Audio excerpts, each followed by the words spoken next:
Mari kita berdoa.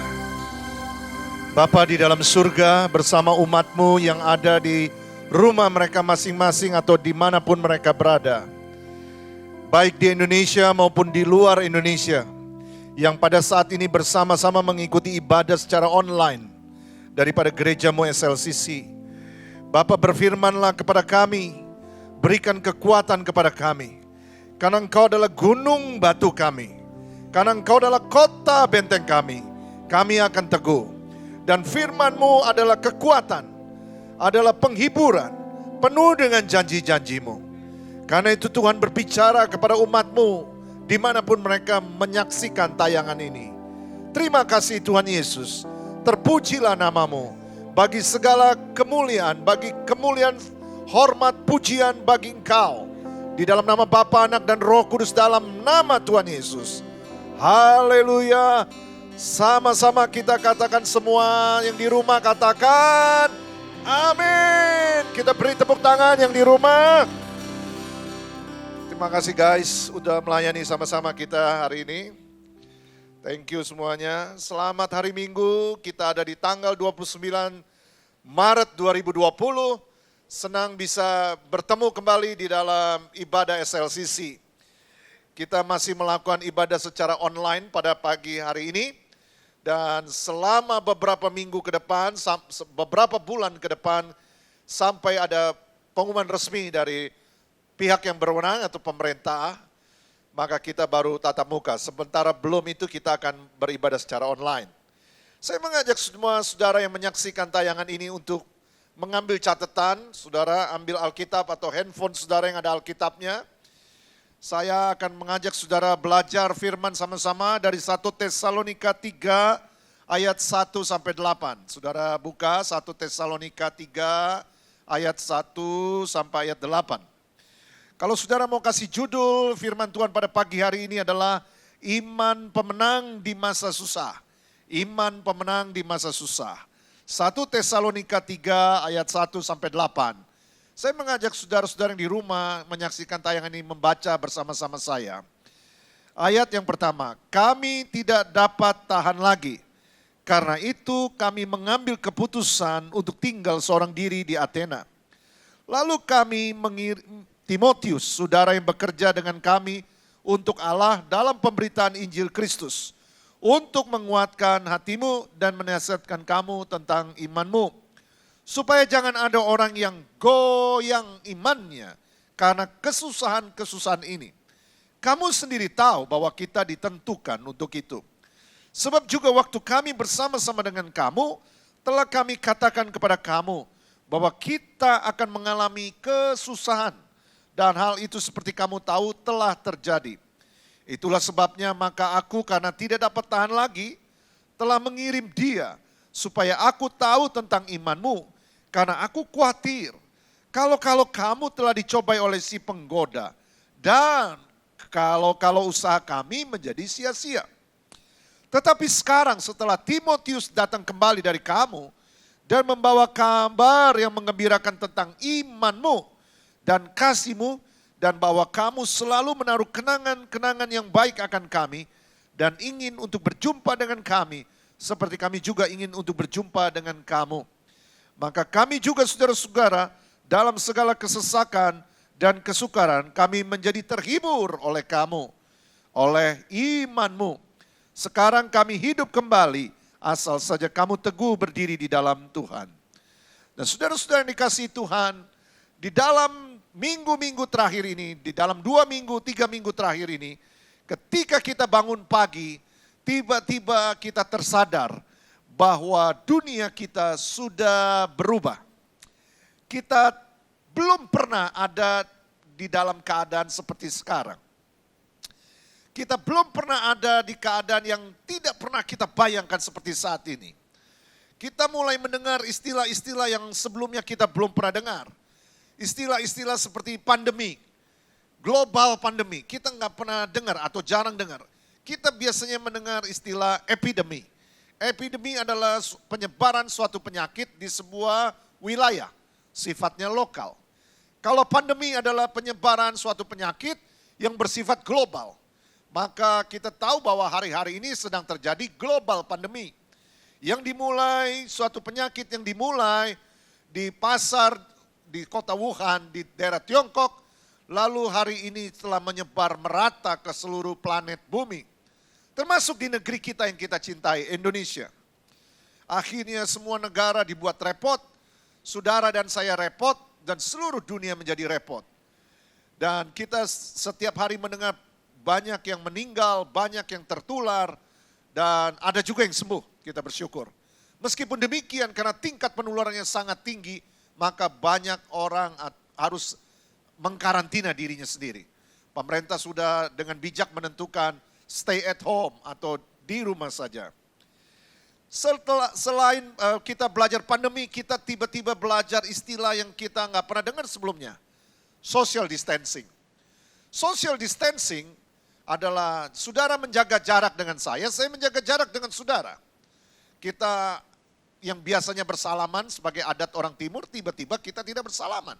Kita hanya mengambil jarak beberapa meter lalu kita menaruh tangan di dada. Sebenarnya ini lebih tepat disebut physical distancing daripada social distancing. Secara fisik kita berjarak, tetapi secara sosial tetap online. Makanya hari-hari ini kita melihat sosial media begitu ramainya. Orang yang jarang menulis sosial media, tiba-tiba sosial media grup-grup itu bisa mencapai 30, 40. Karena mereka secara fisik dibatasin, tetapi secara sosial mereka bisa terus bekerja. Jadi ada social distancing, lebih tepatnya sebenarnya physical distancing. Tiba-tiba kita belajar istilah yang lain lagi, lockdown. Istilah ini kita nggak pernah dengar sebelumnya. Tetapi hari ini muncul istilah lockdown. Lockdown adalah sebuah karantina sebuah wilayah. Lockdown wilayah atau lockdown negara. Di mana orang nggak bisa keluar atau nggak bisa masuk dalam suatu wilayah. Saudara-saudara kita hidup di zaman yang sudah berubah. Banyak dari antara saudara yang mendengar tayangan ini, khotbah hari ini.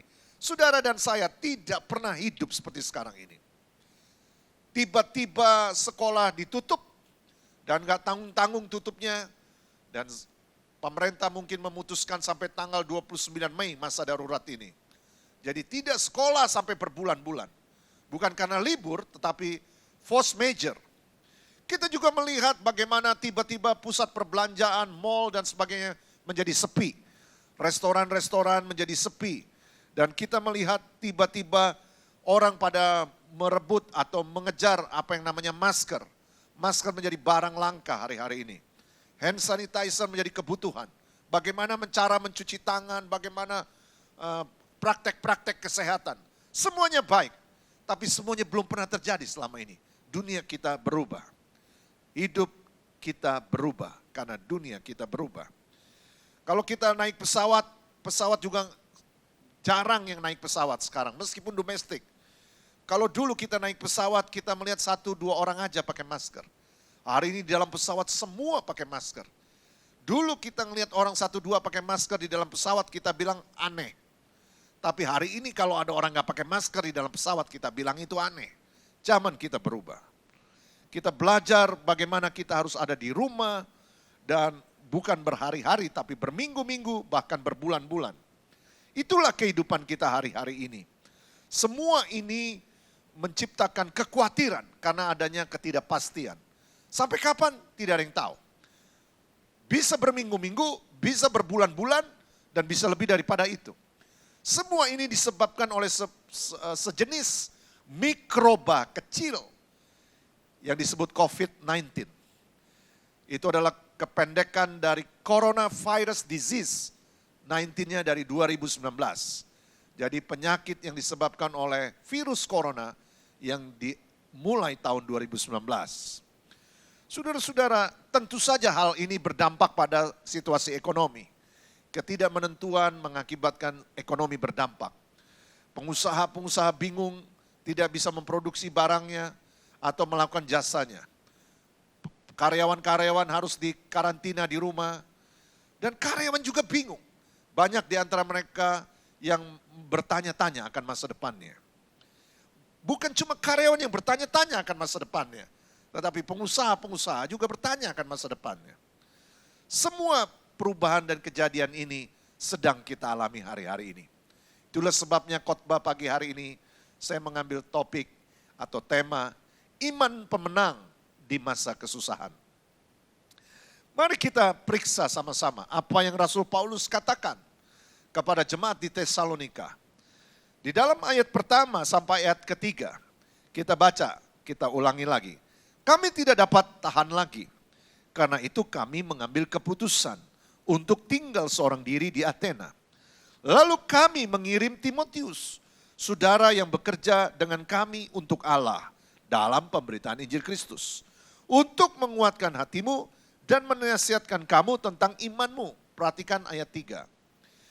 Supaya jangan ada orang yang goyang imannya karena kesusahan-kesusahan ini. Saudara garis bawahi, kalau saudara punya Alkitab, saudara garis bawahi yang goyang imannya karena kesusahan-kesusahan ini. Jadi ada 4 kebenaran. Yang kebenaran yang pertama adalah kesusahan-kesusahan itu dapat menyebabkan iman kita goyang. Saya ulangin. Poin nomor 1. Kesusahan-kesusahan ini dapat menyebabkan iman kita goyang. Goyang artinya menjadi tidak kuat. Kalau goyang itu artinya tidak kuat. Goyang artinya goyah. Goyang artinya menjadi ragu. Hari-hari ini kesusahan-kesusahan yang hari ini kita alamin menimbulkan orang-orang yang jadi ragu-ragu. Orang-orang yang menjadi tidak kuat. Orang-orang yang menjadi goyah. Goyah akan rasa aman, goyah akan rasa secure, goyang akan rasa masa depan, goyang akan ketidakpastian yang lain. Tapi itu Rasul Paulus sudah sampaikan itu kepada jemaat di Tesalonika. Pada waktu itu jemaat di Tesalonika mengalami penganiayaan, mengalami masa-masa kesulitan yang mengancam bukan cuma jemaat, tetapi keluarga mereka. Nah, disitulah Rasul Paulus menyampaikan surat ini. Bahwa kesusahan-kesusahan ini dapat menyebabkan imanmu menjadi goyang. Pada waktu Anda mendengar firman Tuhan hari ini dimanapun kau berada, saya tahu pasti banyak yang goyang. Ada juga yang ragu-ragu, ada juga yang goyah. Bagaimana supaya iman kita tidak goyang? Kan pertanyaannya begitu. Ya. Hidup yang penuh ketakutan atau hidup yang penuh iman, itu ditentukan atau merupakan hasil dari fokus kita. Sekali lagi, fear or faith is product of our focus.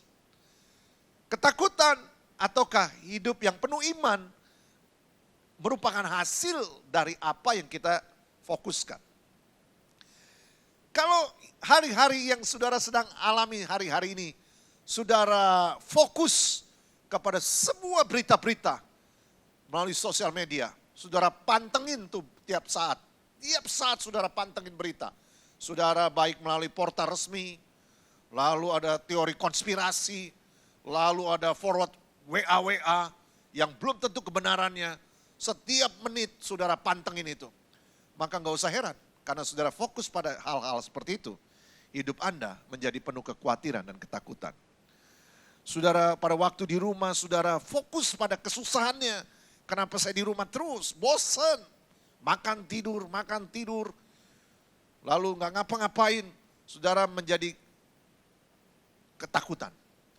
Pada waktu saudara fokus untuk hal-hal di mana kenapa situasi begini, kenapa saudara bandingkan dengan waktu-waktu bulan lalu misalnya, atau 2 bulan lalu, atau 3 bulan lalu. Tentu saudara menimbulkan kecewa, menimbulkan kekhawatiran. Sampai kapan hal ini terjadi? Ya tentu saja, karena saudara fokus pada hal-hal itu.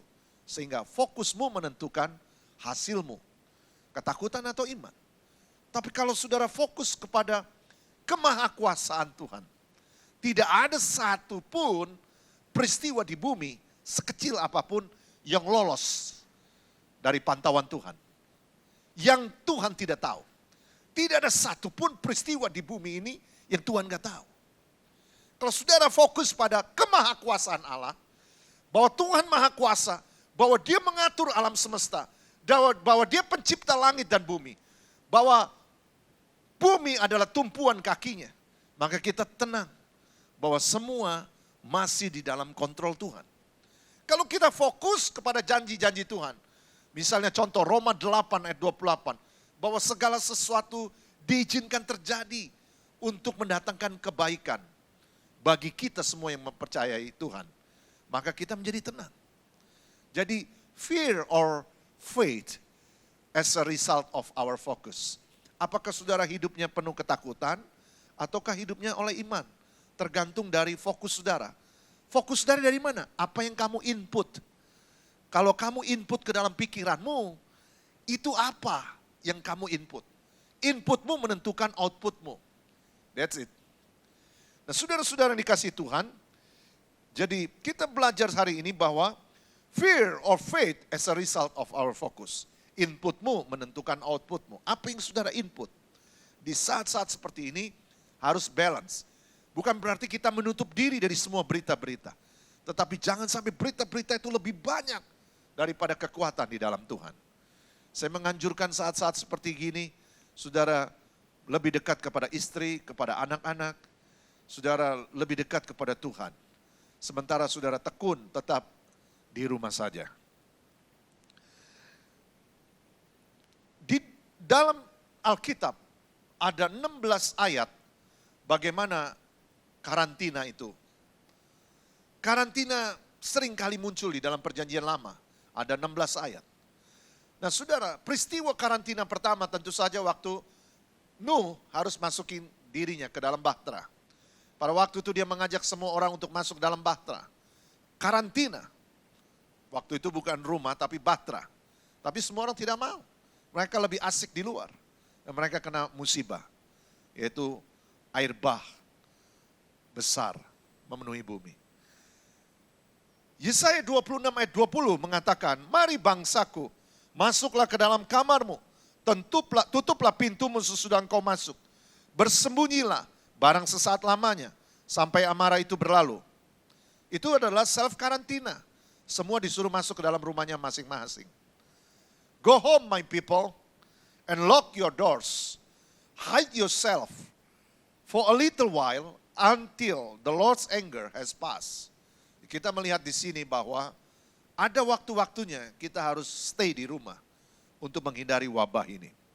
Karena itu saya mengajak sekali lagi, menekankan sekali lagi, semua yang masih kurang berhati-hati, yang masih sering banyak di luar, untuk di rumah saja, stay at home. Coba bilang sama orang di sebelahmu, di rumah saja, di rumah saja. Jadi yang pertama, kesusahan-kesusahan itu menimbulkan iman yang goyang. Yang kedua, kesusahan itu ternyata sudah ditentukan. Mari kita baca ayatnya. Ayat 3b dan ayat 4. 1 Tesalonika 3 ayat 3b dan ayat 4. Kamu sendiri tahu bahwa kita ditentukan untuk itu. Saudara garis bawahi, kita ditentukan untuk itu. Sebab juga waktu kami bersama-sama dengan kamu, telah kami katakan kepada kamu bahwa kita akan mengalami kesusahan. Dan hal itu seperti kamu tahu telah terjadi. Ayat 4 saudara garis bawahi, telah kami katakan kepada kamu bahwa kita akan mengalami kesusahan. Dua ayat ini menyatakan bahwa kesusahan-kesusahan itu memang hal yang pasti atau sudah ditentukan. Ungkapan ditentukan itu dalam bahasa aslinya, lalu di dalam bahasa Inggrisnya, to put or to place. Artinya ditempatkan. Jadi kita itu hidup, dalam hidup kita itu sudah ditempatkan atau ditentukan kesusahan-kesusahannya. Tetapi dalam kesusahan-kesusahan itu bukan takdir, bukan nasib, itu bukan kebetulan, itu by design. Bahwa manusia hidup di dunia tidak mungkin tidak ada kesusahan. Bumi diciptakan ribuan tahun yang lalu. Maka ribuan tahun yang lalu manusia tambah banyak. Dan akibat dosa, maka manusia rusak sebagai gambar dan rupa Allah. Jadi manusia yang rusak ini menimbulkan kerugian, menimbulkan masalah bagi manusia lainnya. Dia juga mencemari bumi. Dia juga menyebabkan penggundulan hutan. Dia menyebabkan industri. Sehingga kadar ozon di atas menjadi rendah. Dia menimbulkan polusi. Maka bumi makin lama makin rusak. Dan hari-hari ini gempa bumi sering kali terjadi. Lebih sering sekarang daripada zaman dulu. Pada waktu saya masih kecil, lebih sering sekarang gempa bumi daripada zaman dulu. Bumi kita rusak. Pada waktu rusak seperti ini, kita tidak bisa bilang ini salahnya Tuhan. Tetapi meskipun ini masalah, meskipun ini rusak, tetap Tuhan mendatangkan kebaikan buat semua orang yang mengasihinya. Jadi nggak ada kebetulan. Untuk anak-anak Tuhan tidak ada istilah kebetulan. Kalau kamu hari-hari ini mengalami suatu masalah yang nggak enak, bisa. Kamu mengalami sakit hati, bisa. Kamu mengalami kesulitan, bisa. Kamu mengalami kekecewaan, oh iya. Kamu mengalami kehilangan, oh iya. Kamu mengalami kerugian, oh iya. Kamu mengalami kesulitan ekonomi, oh iya. Apa itu kebetulan? Tidak. Itu bukan kebetulan. Karena sekali lagi, Roma 8 ayat 28 mengatakan, kita tahu sekarang bahwa Allah turut bekerja dalam segala sesuatu untuk mendatangkan kebaikan bagi mereka yang mengasihi Dia, yaitu bagi mereka yang mengasihi sesuai dengan rencana Allah. Pada waktu Yesus Kristus disalibkan, itu suatu peristiwa yang menyakitkan secara fisik, secara emosi, dan secara mental. Pada malam waktu di Getsemani sebelum Dia mengalami proses pengadilan yang tidak adil, Yesus sendiri sebagai manusia ketakutan. Dia 100% manusia dan 100% Tuhan. Tapi secara manusia dia ketakutan. Karena dia tahu melewati proses jalan salib. Itu sebabnya peluhnya seperti tetesan darah. Gak ada lagi orang di dunia yang keringatnya saking takutnya seperti tetesan darah. Kalau Tuhan Yesus secara manusia ketakutan seperti itu masalah besar sekali buat Tuhan. Masalah besar buat murid-muridnya. Goncangan. Dan musuh-musuhnya pada waktu itu menyalibkan dia. Menganiaya dia. Akhirnya dia mati. Kerugian? Oh, tergantung. Tuhan mendatangkan kebaikan. Justru peristiwa itu adalah jalan keselamatan buat semua saudara dan saya. Karena dengan pengorbanan Kristus di kayu salib itu membuka jalan supaya kita yang harusnya mati karena dosa, ditanggung dosanya oleh Dia sehingga Dia yang mati. Dia yang harusnya hidup, Dia mati, supaya kita yang harusnya mati, kita hidup. Jadi segala perkara mendatangkan kebaikan bagi semua yang mengasihi Tuhan. Di dalam Roma 5 ayat 3 dan 4. Dan bukan hanya itu saja, kita malah bermegah juga dalam kesengsaraan kita. Karena kita tahu bahwa kesengsaraan itu menimbulkan ketekunan. Dan ketekunan menimbulkan tahan uji. Dan tahan uji menimbulkan pengharapan. Kesengsaraan menimbulkan ketekunan. Ketekunan menimbulkan tahan uji. Tahan uji menimbulkan pengharapan. Manusia hidup tanpa pengharapan, maka disebut hidupnya adalah mati. Sekali lagi, hidup tanpa pengharapan adalah hidup yang mati. Dia hidup tapi sebenarnya mati. Bagaimana ada pengharapan? Karena ada tahan uji. Bagaimana bisa ada tahan uji? Karena ada ketekunan. Bagaimana ada ketekunan? Karena ada kesengsaraan. Karena dia sengsara, dia tekun mengikuti Tuhan. Mengikuti firman-Nya. Ketekunan itu melahirkan tahan uji. Dan tahan uji itu menimbulkan pengharapan. Kita semua pengen pengharapan. Kita nggak mau ada yang pengen sengsara tuh nggak mau. Tapi Alkitab di ayat ini mengatakan bahwa kesengsaraanmu menimbulkan ketekunan. Proses ketekunan itu dilakukan terus menerus karena ketekunan membuat kita semua tahan uji. Dan tahan uji itu melahirkan pengharapan. Dan pengharapan itu tidak mengecewakan. Hari ini saudara yang sedang mengalami kesengsaraan. Saudara dan saya harus self karantina. Tidak ada kepastian sampai kapan, juga secara ekonomi. Tapi kita percaya bahwa ketika kita tekun mengikut Tuhan, setia, lalu itu membuat kita tahan uji. Dan kita boleh punya pengharapan. Amin saudara. Bilang sama orang di sebelahmu di rumah, bahwa kesengsaraan ini menimbulkan ketekunan. Ketekunan menimbulkan tahan uji. Dan tahan uji ini menimbulkan pengharapan. Jadi kita punya pengharapan bahwa kita bisa melewati proses karantina, kita bisa melewati proses akibat virus corona disease ini. Kita bisa punya pengharapan. Jadi hal ini penting sekali karena hidup tanpa pengharapan adalah hidup yang mati. Kita nggak mungkin punya pengharapan kalau kita nggak ada tahan uji. Tahan uji itu lahir dari ketekunan atas kesengsaraan. Yang ketiga, di ayat kelima dikatakan, itulah sebabnya maka aku, kata Paulus, karena tidak dapat tahan lagi, telah mengirim dia supaya aku tahu tentang imanmu. Karena aku khawatir kalau-kalau telah dicobai oleh si penggoda. Dan kalau-kalau usaha kami menjadi sia-sia. Saudara garis bawahi tulisan, kamu telah dicobai oleh si penggoda. Penggoda ini maksudnya adalah iblis atau setan. Jadi poin yang nomor 3, kesusahan ini bisa membuat kita jatuh. Kesusahan ini bukan cuma membuat kita goyang atau goyah. Kesusahan ini bukan cuma ditentukan. Kesusahan ini dimaksudkan supaya saudara dan saya jatuh. Kesusahan ini supaya saudara dan saya jatuh oleh si penggoda. Dia mau kita jatuh. Itu sebabnya dia menggoda kita dengan pertanyaan-pertanyaan seperti gini. Anda tiba-tiba meragukan kebaikan Tuhan. Apa benar Tuhan ini baik? Kalau Tuhan ini baik, kenapa Tuhan izinkan hal ini seperti ini terjadi di dalam hidup saya? Kenapa ini enggak terjadi 50 tahun yang akan datang? Kenapa terjadi saat ini? Kalau Tuhan ini baik, kenapa Tuhan izinkan saya baru masuk kerja tiba-tiba mengalami masalah ini? Kalau Tuhan itu baik, kenapa saya baru buka bisnis kuliner, tiba-tiba COVID-19 bergema? Kalau Tuhan itu baik, kenapa tiba-tiba anggota keluarga saya ada yang tertular? Kalau Tuhan itu baik, kenapa ekonomi menjadi tidak menentu seperti ini? Iblis mau menjatuhkan saudara dan saya. Dia memberikan pertanyaan supaya saudara dan saya menjadi ragu. Jadi dia menggoda kita untuk meragukan kebaikan Tuhan. Selain dia meragukan kebaikan Tuhan, menggoda kita untuk meragukan kebaikan Tuhan, dia menggoda kita untuk membalas orang lain dengan kemarahan dan kebencian.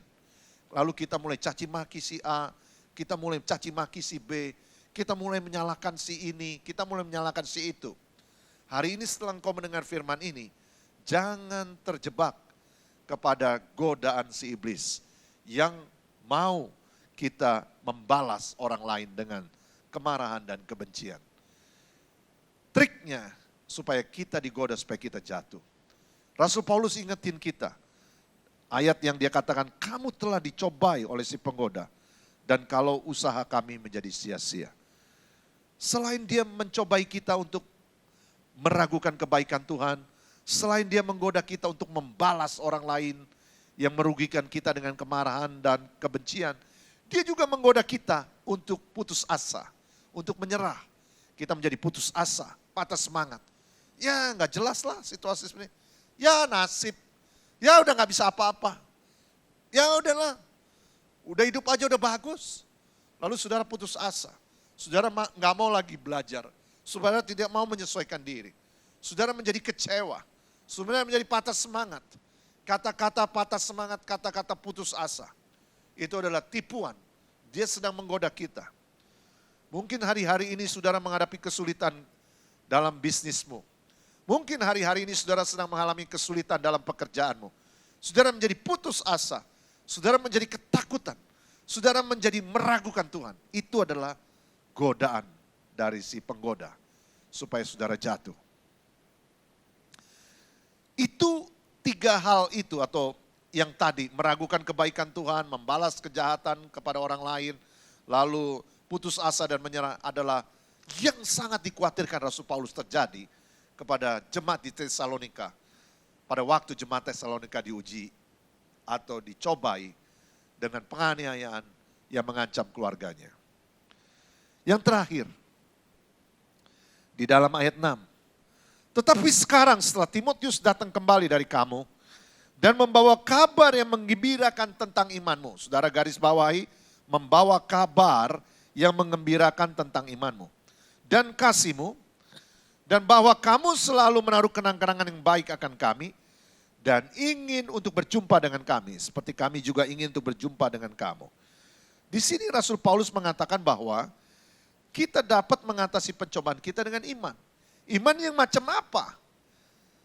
Jadi rupanya poin yang nomor 4, kesusahan itu menumbuhkan iman pemenang. Jadi saya ulangin, poin nomor pertama, kesusahan seperti saat-saat sekarang bisa menggoyangkan imanmu. Kesusahan seperti saat sekarang itu sudah ditentukan bahwa manusia tidak bisa lepas dari kesusahan karena bumi kita rusak dan manusia juga rusak akibat dosa. Cepat atau lambat kita akan mengalami kesusahan. Yang ketiga, kesusahan dapat membuat kita jatuh untuk meragukan kebaikan Tuhan. Kalau kita meragukan kebaikan Tuhan, akhirnya kita meninggalkan Tuhan. Yang keempat, kesusahan dapat menumbuhkan iman pemenang. Nah, yang nomor 4 ini saudara, yang kita harus capai. Bahwa kesusahan hari ini yang saudara alamin, seluruh bangsa Indonesia dan seluruh dunia alamin, harusnya menimbulkan iman yang berkemenangan. Bagaimana caranya punya iman yang berkemenangan? Imani sifatnya Tuhan. Tuhan Maha Baik, Tuhan Maha Pengasih, Tuhan Maha Penyayang, Tuhan Maha Kuasa. Imani sifat-sifatnya. Coba bilang sama sebelahnya yang di rumah, imani sifat-sifatnya. Sifat Tuhan itu apa aja sih? Maha Baik, Maha Kasih, Maha Penyayang, Maha Pengampun, Maha Peduli. Imani sifat-sifatnya. Yang kedua, imani firman-Nya dong. Firman-Nya kan berkata, langit dan bumi akan berlalu. Firman-Ku tetap tidak akan berlalu. Tuhan adalah gunung batuku. Tuhan adalah kota bentengku. Takkan kekurangan aku. Tuhan adalah gembalaku. Takkan kekurangan aku. Dia membaringkan aku di air yang tenang. Rumput yang hijau. Imani dong firman-Nya. Roma 8 ayat 28 mengatakan bahwa Allah turut bekerja dalam segala sesuatu. Saya mau tanya, segala sesuatu itu termasuk peristiwa hari ini enggak? Iya, peristiwa hari-hari ini, COVID-19. Allah turut bekerja dalam segala sesuatu untuk mendatangkan kebaikan bagi semua yang mengasihinya. Imani dong firman-Nya. Selain itu, imani tujuannya. Kesusahan-kesusahan ini atau penderitaan ini supaya melahirkan ketekunan. Ketekunan melahirkan tahan uji. Tahan uji pengharapan. Pengharapan tidak mengecewakan. Imani tujuannya. Tuhan membentuk kita supaya kita menjadi semakin serupa dengan Tuhan Yesus. Imani juga dong the presence of the Lord. Imani kehadirannya. Ingat Yesus apa namanya? Immanuel. Apa artinya? Allah beserta kita. Imani bahwa Tuhan itu hadir di rumahmu saat ini. Bahwa di dalam menghadapi badai, imani bahwa Yesus hadir. Pastor, apakah mungkin pada waktu Yesus hadir tidak ada badai? Oh tidak, pasti ada. Waktu murid-murid bersama Yesus di dalam perahu pun menghadapi badai, Yesus tertidur. Ingat itu? Jadi meskipun Yesus ada bersama kita, bukan berarti kita nggak menghadapi badai. Sangat mungkin kita menghadapi badai, supaya diproses menjadi makin serupa dengan Dia. Imani kuasanya. Nothing is impossible for God. Gak ada yang gak mungkin buat Tuhan. Imani kuasanya. Sepanjang hidupnya dia menyembuhkan orang. Buta melihat, bahkan meninggal pun dia bangkit. Lazarus dan banyak yang lain. Mati, orang mati bangkit. Imani kuasanya. Hari ini dimanapun kau berada, imani sifatnya Tuhan. Imani firman-Nya. Imani tujuannya. Imani firman-Nya. Imani kuasanya. Imani kehadirannya. Dan iman bersama-sama. Pada waktu kita ada di dalam kelompok-kelompok sel. Saudara, minggu ini kita akan kumpul dalam kelompok-kelompok sel secara online. Imani kebersamaan sebagai anak-anak Allah. Terakhir, Rasul Paulus sendiri yang datang untuk melayani jemaat Tesalonika. Tujuannya untuk nguatin jemaat. Rasul Paulus yang sendiri yang dikuatin. Rasul Paulus sendiri berkata, ayat 7 dan 8. Maka kami juga saudara-saudara, dalam segala kesesakan, dalam kesukaran, kami menjadi terhibur oleh kamu dan oleh imanmu. Sekarang kami hidup kembali, asal saja kamu teguh berdiri dalam Tuhan. Siapa yang menghibur Paulus? Perhatikan, dalam segala kesesakan Rasul Paulus, dalam segala kesukaran terhibur oleh kamu dan oleh imanmu. Iman yang seperti apa? Iman dari jemaat Tesalonika yang mengimani janji Tuhan, yang mengimani hadirat Tuhan, yang mengimani tujuan Tuhan, yang mengimani kuasa Tuhan, yang mengimani purpose atau sifat-sifatnya Tuhan. Imani. Saya mengajak saudara imani. Akhirnya kita akan menjadi punya iman pemenang di tengah-tengah kesusahan. God is more interested in making your life holy than He is in making your life happy. God is more interested in making your life holy than He is in making your life happy. Tuhan itu lebih tertarik untuk menjadikan hidup kita itu kudus daripada hanya sekedar hidup bahagia. Kalau kudus sifatnya itu untuk kekekalan. Karena di sorga itu kekudusan. Kalau bahagia hanya temporary selama kita di bumi. Tuhan mau gak kita hidup bahagia? Oh iya, tapi kalau di compare dia mau kita hidup holy. Bagaimana Anda bisa hidup holy ketika Anda menang, tetap teguh berdiri dengan imanmu di tengah-tengah segala kesulitan. Jadi saudara-saudara, dimanapun saudara mendengar firman Tuhan yang saya sampaikan hari ini, dimanapun saudara mendengarkan khotbah ini, mungkin saudara sedang mengalami masalah ekonomi, masalah ketidakpastian, masalah ketakutan, masalah kekhawatiran, masalah kesehatan dirimu, diri keluargamu, dan masalah-masalah yang lain. Pada waktu engkau mendengar firman ini, imani bahwa pada waktu engkau imani janjinya, pada waktu engkau imani kuasanya, pada waktu engkau imani tujuannya, pada waktu engkau imani kehadirannya, pada waktu engkau imani sifat-sifatnya, dan pada waktu engkau imani bersama-sama dengan anak-anak Tuhan yang lain, maka imanmu bertumbuh menjadi iman pemenang di tengah-tengah kesulitan dan kesusahan ini. Saya mau mengajak saudara berdoa. Apakah engkau ingin berseru kepada Tuhan dimanapun kau melihat tayang ini? Tuhan, selama ini saya belum pernah kenal engkau secara pribadi. Dan saya mau Yesus menjadi Tuhan dan Juru Selamat saya. Saudara ikuti doa yang saya akan ucapkan. Bagi engkau yang berkata, Tuhan, aku mau serahkan hidupku kepadamu. Kaulah Tuhan, kaulah Juru Selamat. Kaulah pegangan, sehingga aku tidak akan goyah. Malah aku hidup lebih daripada pemenang. Kalau engkau orangnya itu, mari ikutin saya berdoa. Bapa di dalam surga, pada pagi hari ini,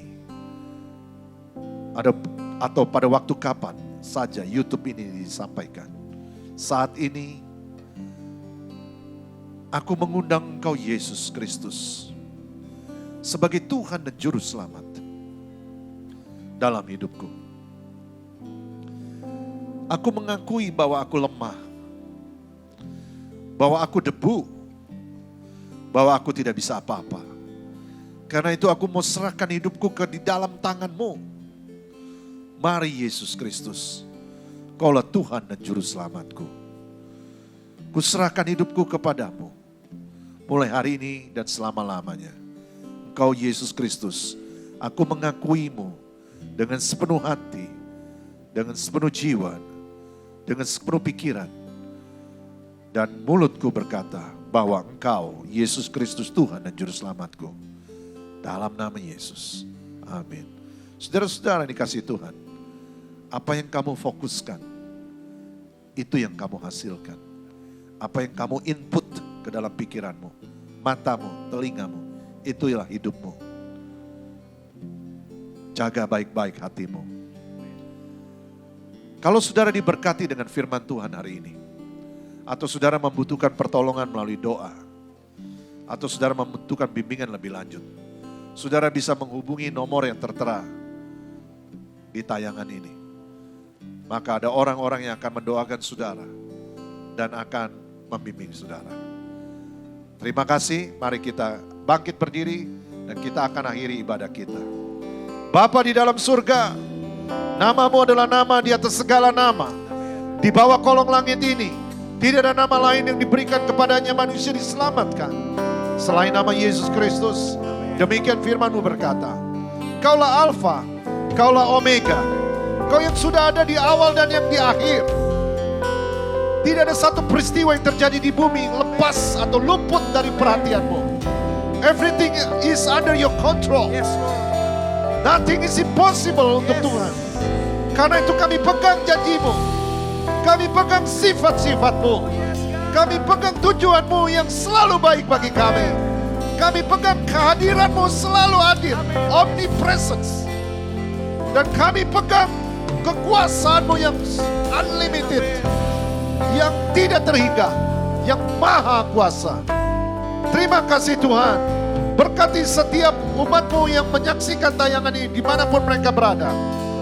Kiranya mereka dilindungi oleh Tuhan, dijauhkan dari segala mara bahaya, dijauhkan dari segala penyakit COVID-19, dijauhkan dari segala penyakit-penyakit berbahaya yang lain. Kau berkati mereka yang berusaha dan bekerja. Tuhan memberkati-Mu, Tuhan melindungi-Mu, Tuhan menyinari engkau dengan wajahnya dan memberikan kau kasih karunia. Tuhan menghadapkan wajahnya kepadamu dan memberikan kau damai sejahtera. Kiranya berkat dan rahmat dari Allah Bapa, cinta kasih dari Tuhan Yesus Kristus, penyertaan dan kuasa Roh Kudus menyertai-Mu hari dan seterusnya, supaya kita menjadi garam dan terang dimanapun kita berada. Di dalam nama Tuhan Yesus, semua yang percaya sama-sama katakan amin. God bless you. Tuhan memberkati. Your goodness is running